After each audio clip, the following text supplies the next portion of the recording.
Yes. So,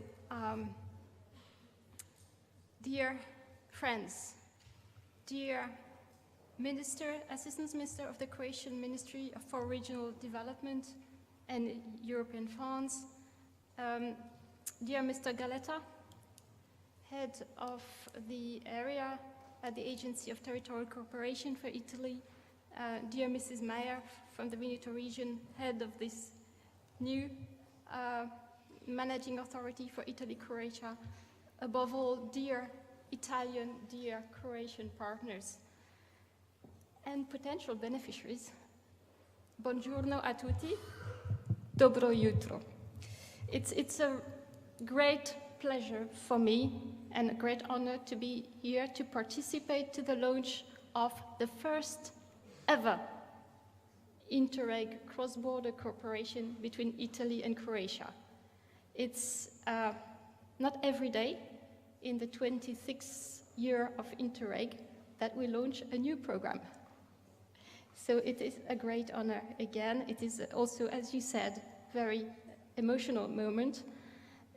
All the more so as this program will be key, will have a very pivotal role in promoting the macro-regional strategy for the Adriatic Union. So we put a lot of hope in this program. It has a late start, indeed. We are towards the end of 2016, third year in the programming period, 14-20. But because it's a totally new program, you have, I guess, all the excuses in the world. And don't tell, but I'm attending on Thursday the last launch of the Interreg Cross-Border Cooperation Program. I won't name which one, I won't name where, but it's on Thursday. So you are the last but one. And that one is not a new program. So we are really happy, and it's, for me, the occasion may be to provide you from Brussels, from the European Union, a few consideration framing messages on Interreg and this program in particular, and Cohesion Policy 14-20. Cohesion policy, as you may know, is about 1/3 of the European budget. It's huge because it is the very expression of solidarity. The aim is to reduce disparities between regions in Europe. It's part and parcel of the single market policy. It's altogether 340 billion for the 7 years 14-20, and Interreg is a little something, less than 3%, 10 billion. But in public investment, public money nowadays, it's not ridiculous, I can assure you, and you know anyway. And for you as a new program, it's quite challenging. It's very inspiring, very emotional, as you said, to be starting from scratch. But Italy is already managing authority for many cross-border cooperation programs, so you can build on experience. At the same time, it's a very specific cross-border cooperation program, for which has its specificities. It is a significant allocation. This was said by the president of the Regional Council of the Veneto region. It's by no means marginal. 237 million, of which 85%, that's the maximum for Interreg programs, are co-financed by the European Regional Development Fund. It's huge. It's one of the biggest across Europe. So it's all the more reason, as was already said, it's a moral and political obligation vis-à-vis taxpayer to make the most out of it and have the biggest impact possible. All the more so as this time round, for 14-20, we have set new rules for cohesion policy in general and Interreg programs in particular, which is to focus on strategy, results, how we measure them, how we account for them vis-à-vis everyone, vis-à-vis the citizen. You have, as you can see, it's all green in our own encoding, and color code, it's a very clear concentration on sustainable growth that has been chosen by the partners in a very inclusive manner for this program.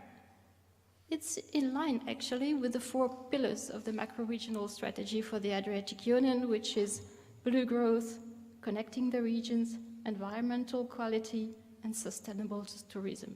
And we can see all these 4 pillars already illustrated in candidate projects, if I may call them that way, downstairs at the entrance. We also have a very precise performance framework for 1420, with indicators, reporting, monitoring, evaluation obligations. We want to fix ourselves a target for the change we want for this program area. I must say that this program was adopted on the 15th of December last year with a derogation. It's not the only one, because for Interreg programs, it's quite a challenge to get cross-border data. We have statistics, state-based, but we rarely have the cross-border data, so far at least. So there was an exception made that for some of the targets, we do not have the baseline, we do not have the final targets, but the program should be resubmitted with this modification within a year. So we are very eager to get the new addendum by mid-December this year. And I see nodding that it's coming, I know it's coming, and we are eager to get it. So, clear performance framework. We need to deliver what we've committed. It's a must. It's as simple as that. Be it in English, in Italian, or in Croatian. We also want concrete results to be delivered upon by 2023, which is the end date for eligibility of these Interreg programs.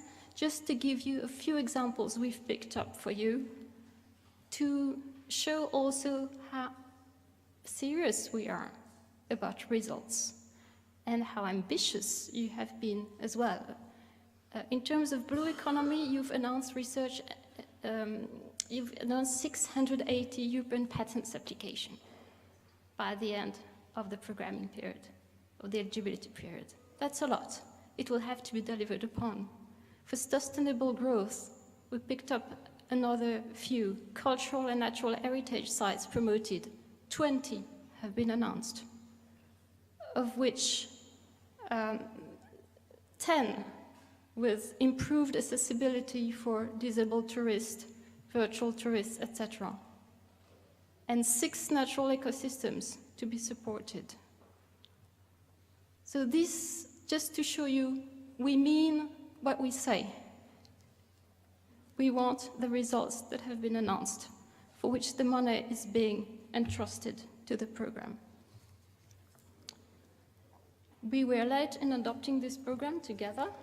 We take responsibility as well, I think for the good, because as I said, it's difficult to start altogether a new program, but it needs to be kick-started rapidly now. And each goal, each project should strive towards these intended results. All of them, with no exception.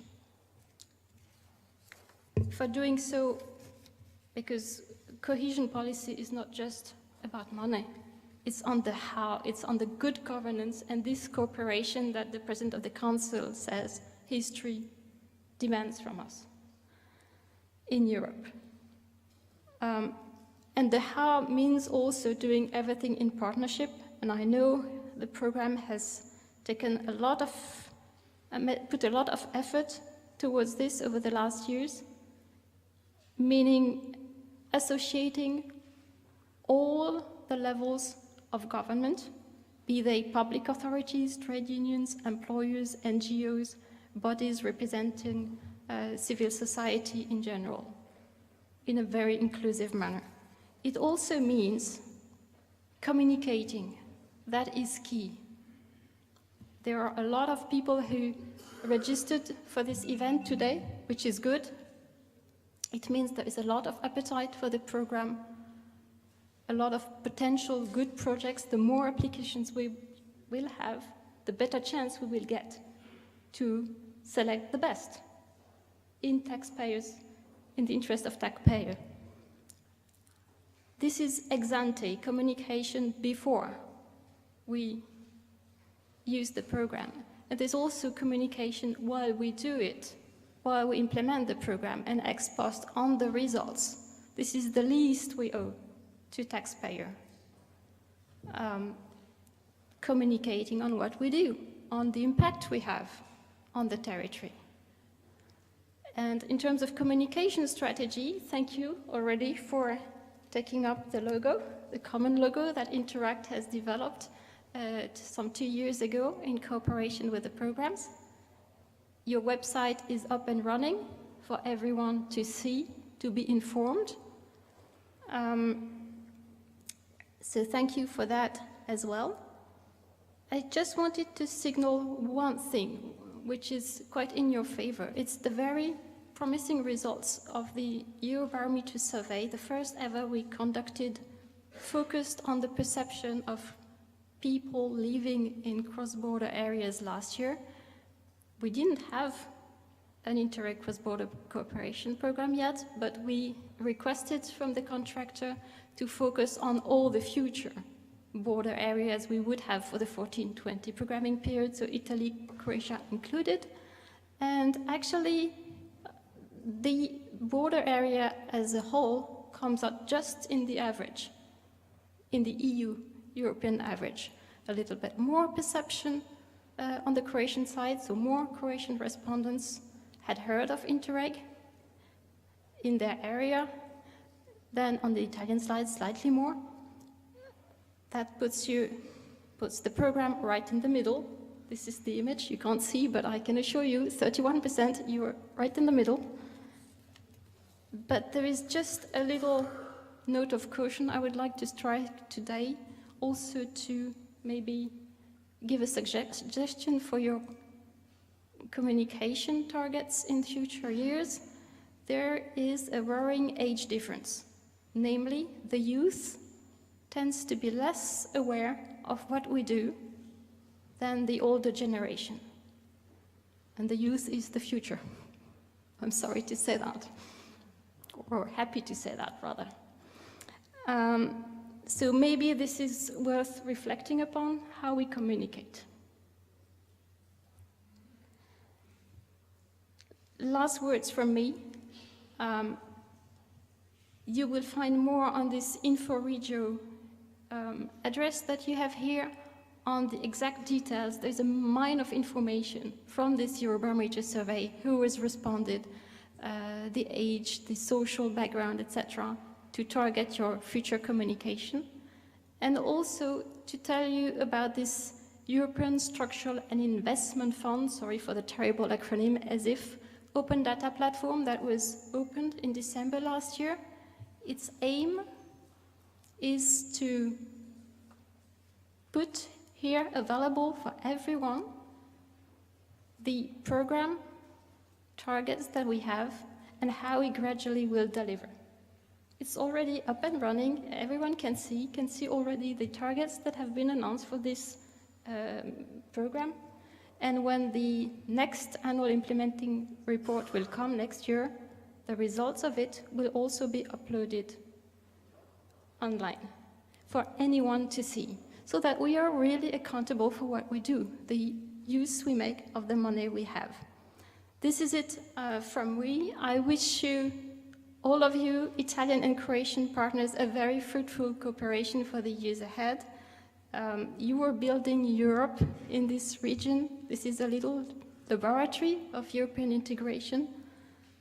Make the most out of it. Network together, network tomorrow, network all days, and be inspired by this launch event. We, of course, look forward to the good results, the good projects, and the impact they will have towards the change that you've decided to make, the difference you want to make with this money for the years ahead. Thank you again. Thank you, thank you, Agnes. And I'd now like to ask Maria